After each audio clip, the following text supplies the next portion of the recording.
munaasabadan ayaa ahayd mid ay ku qalin jabinayeen dufcadii koowaad ee ka baxday dugsiga sare ee Gateway ee magaalada Laascaanood ayaa saaka lagu qabtay hotel Arda ee magaalada Laascaanood. munaasabadan ayaa waxaa ka soo qayb galay marti sharaf ah oo tiro badan maamulka gobolka Sool kan degmada Laascaanood waalidiinta ardayda qalin jabinaysa salaadiin waxgarad iyo aqoon-yahan ugu horeyn maamulaha dugsiga Gateway ayaa ka warbixiyay marxaladii kala duwan ee soo maray dugsigaasi.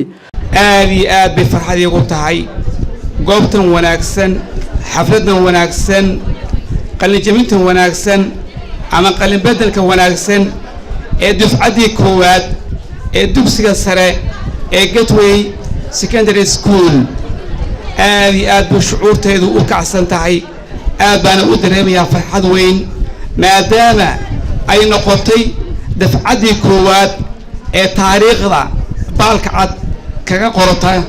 dhammaan marti sharaftii ka ashay xafladda ayaa ku dheeraaday ahmiyadda ay leedahay waxbarashadu iyagoo ardayda kula dardaarmay inay sii wataan waxbarashadooda. maantana soo saaray jiilkan aqoon-yahanada ah ee maanta jaamacadaha dhigta intooda badan ama qayb ka mid ah waxaan leeyahay hore u socda waxaan leeyahay guuleysta waxaan leeyahay kulley waa iskuul laga dalco de maanta waxa fadhiya maamuliheenii mashruuca SDF-ta oo isna ka ahaan jiray baran sare iskuulka laftiisa aad iyo aad baan mahadnaqayaa aad iyo aad baan anagu maamul ahaan iyo xukuumad ahaan idin garab taaganahay ugu mahadnaqo daayir saa qurux badan oo deegaankooda wax ku baratay waxbarashadii guryahoodii ugu timi inay ka faa'iideystaan aad iyo aad runtii waan ugu faraxsanahay. waxa kale oo farxad gaar ah leh iskuulkan Gateway oo taariikh weyn deegaankeenan ku leh magacana ku leh sida gudoomiyuhu sheegayna horumarka magaalada iyo wada qabsiga qayb ka ahaa inaan ka qayb galo dufcadiisii koowaad ee dugsiga sarena runtii sharaf gaar ah inoo tahay. insha Allah ta'ala dad baa yiraahdo macalinka Gateway ka dalacay kama dalacay waa u dalacay Gateway iyaga u dalacay iyada waa u dalacay ardayda maanta qalinjabinayso waxaan u malaynayaa muddo 2 bilood 3 bilood ka hor waxaan u dhigay Soomaaliya history ayaan u dhigay muddo dheerna waa la soo joogay iskuulka ayaan u dalacay buuban idin rajaynaya insha Allah ta'ala iskuulkan weligiisa sumcadiisa inay sidaa kor u sii ahaato ayaan rajaynaya hadduu la idmo anigoo ku hadlaya codka dhaqanka Soomaaliyeed oo dhan gaar ahaan gobolada Sool iyo Sanaag iyo Caan gobolada waqooyi guud ahaan dadka islaamka ah oo dhaqankiisii suubanaan ku hadlayo waxaan idin leeyahay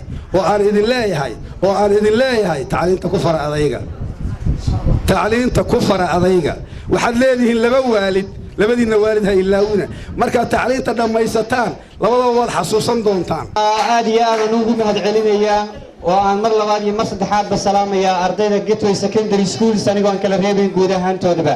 si gaar ah waxaan ugu mahad celinayaa una hambalyeynaya form 4kii ugu horeeyay ee ka qalin jabiya Gateway Secondary School. ujeedada aan wax u baranaynaa waa inay ahaataa mid aynu Ilaahay ku raali gelinayno subhanahu wa ta'ala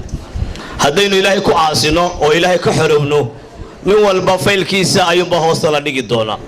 haddii faylkaaga hoosta la dhigana wax allaale wax ku hagaagaya ma jirto gaar ahaan maadaama ay tahay dufcadii koowaad ee Secondary School Gateway Secondary School ee ka qalin jabisa inaad halkaa ka sii wada waxbarashadiina dadaashana maadaama aad tihiin halyayadii halgamaagii hormuudkii dugsiga sare ee Gateway aad tihiin inaad halkaa ka sii wadaan. waxaan halkan hambalyo uga dirayaa qalin jabiyaasha maanta form 4 Gateway Secondary School form 4 ugu horeeyay ee ka baxa runtii waa la arkaa